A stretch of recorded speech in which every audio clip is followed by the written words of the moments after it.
For over a century, Tanzania's pastoralists and hunter-gatherer communities have shared the famed Ngorongoro Conservation Area with wildlife. But their exploding population now poses a threat to this existence. According to the Tanzanian National Bureau of Statistics, in 1959, the number of people living in the World Heritage Site was estimated to be 8,000. In 2017, this figure rose to 93,000. As of December 2021, the population was 110,000.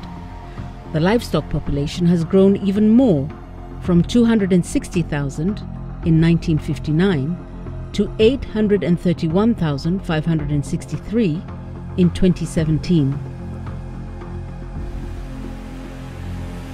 The population is now over 1 million. This implies a worsening of the well-being of the people, as the resources can hardly sustain this number and their livestock. As of 2017, 50% of the population in Ngorongoro lived in extreme poverty, with 80% of the population owning only 3% of the total livestock. The pastoralist and hunter-gatherer communities in Ngorongoro are living in precarious and harsh conditions. Alarmingly, the illiteracy rate was 64%. The government of Tanzania has its citizens' best interest at heart, including these pastoralists who currently lack their basic human rights of access to land, alternative sources of livelihood, the right to quality education, and the right to life, liberty, and security. The current population in Ngorongoro Conservation Area is projected to double to 200,000 people by 2038.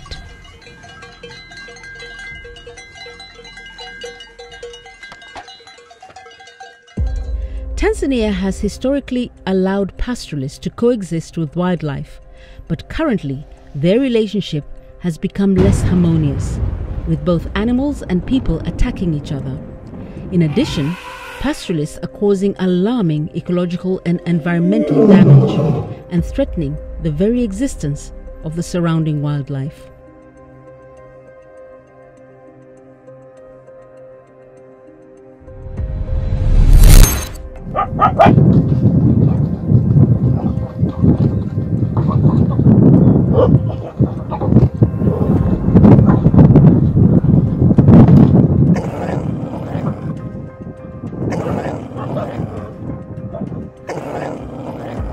Police in Tanzania said Thursday that elephants in the country's Ngorongoro Conservation Area killed a Maasai man.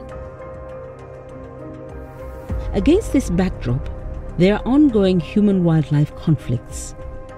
Between 2016 and March 2022, 217 people were reported to have been injured.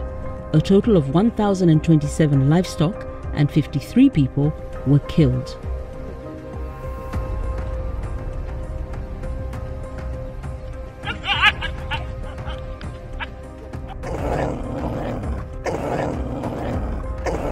President Samia Suluhu Hassan sounded the alarm last year. Ngorongoro ni muhimu. Tunapozungumza Arusha na utalii, Ngorongoro ni muhimu sana. Hatuwezi kuenda na matakwa ya watu na tukaua Ngorongoro. Haiwezekani. Ngorongoro lazima ibaki na watu waendelee kuishi. Lakini maisha ya ndani ya hifadhi peke yake? Hapana. Hata nje kuna maeneo tunaweza kutoa watu wakenda wakakaa. Clearly, with the rapid population growth of both people and livestock, increasing poverty, uncontrolled human settlement, and invasive species in the area, this current model is unsustainable. Climate change has led to prolonged droughts and low crop yields. This in turn has forced pastoralists into conflict with wildlife over access to food and water. Increasingly, the pastoralists are becoming more aware of their plight and have requested the government to resettle them to areas where they will be able to freely carry out all their social and economic activities. Putting this to action, Prime Minister Kassim Majaliwa engaged with the Ngorongoro community in a bid to find an amicable solution to the matter. Ndaka tuhakikishe pale tunajenga vituo vya kutolea huduma kaya fulani fulani hivi Zarati, eneo kubwa hivi, kituo cha afya kizuri cha kulaza na wagonjwa. Si mnavijua vituo vya afya vya Mheshimiwa Samia Suluhu Hassan? Vina wodi ya kujifungulia, vina wodi, kuna vya kulala wagonjwa, magonjwa mchanganyiko, lakini pia kuna chumba cha operation. Ndio vituo vya afya vya Mama Samia. Tunajenga hapo pia. Sasa hivi mkakati wa serikali wa sasa kupeleka umeme vijijini, tunapeleka umeme wa REA. Tutajenga pia kituo cha polisi kwa ajili ya usalama wa wananchi wetu. Following the discussions, the government has concurred to a voluntary relocation scheme for pastoralists. The government has allocated land of approximately 500,000 hectares for resettling Ngorongoro pastoralists. The government land use plan will accommodate human settlements, agriculture and grazing land.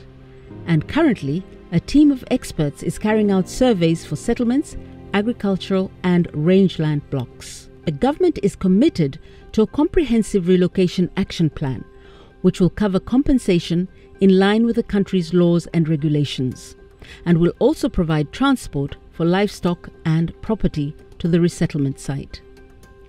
The resettlement site will have all the necessary social amenities, including primary schools, secondary schools, health centres, power, as well as clean and safe water.